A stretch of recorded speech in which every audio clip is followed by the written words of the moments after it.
पाहत आहात लक्षवेध news network. अचूक वेळ अचूक बातमी भरून काढायचं आणि ते मी करीन।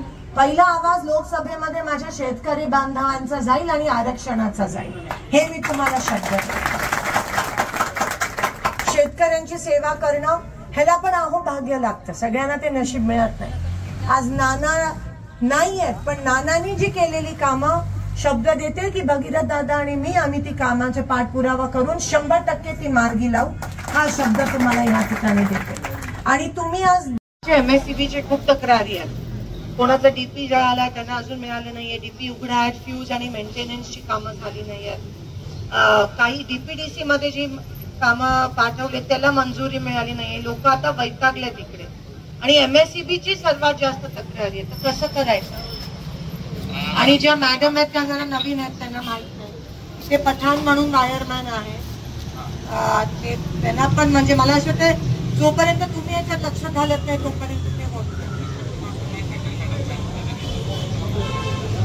जरा उद्या साईट व्हिजिट करा ना उद्यापर्यंत।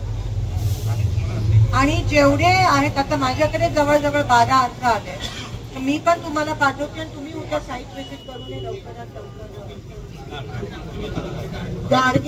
गाडगे जी म्हणून आहेत, तुमचं नाव विभीषण कार जी आहे, त्यांचं गाडगे डीपीचं काम आहे, ते महत्वाचं आहे। ते पण ते डीपीडीसी मध्ये खूप महिन्यापासून सिंगल स्टेट भगीरथ स्कीम मध्ये आहे।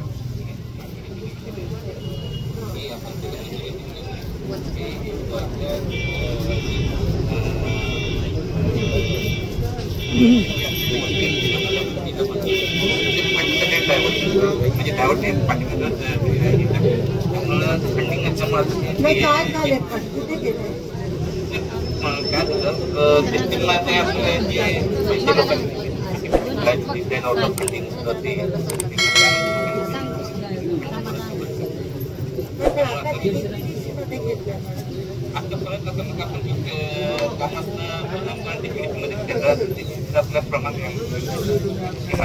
मग ते कसं करणार लवकरात लवकर?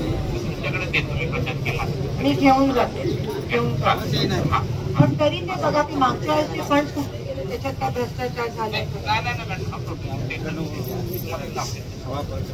आणि दुसरी गोष्ट, एका शेतकऱ्यांनी जर बिल भरलं नाही तर तो डीपी कोणालाच वापरायला देत नाही, तर त्याच्यात पर्याय काय आता?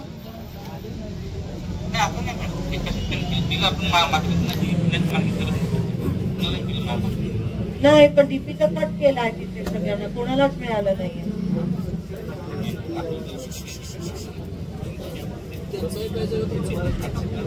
जे शेतकरी बिलं भरत नाही डीपीचं, त्याच्यामुळे जे बिलं भरणारी आहेत शेतकरी, त्यांना शेतफळचा विषय, शेतफळ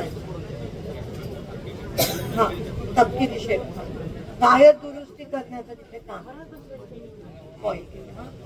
आणि मी काल पण ते बोललेली की मेंटेनन्सचे जे सामान आहे ते लवकरात लवकर ते राठोड पण इथे पण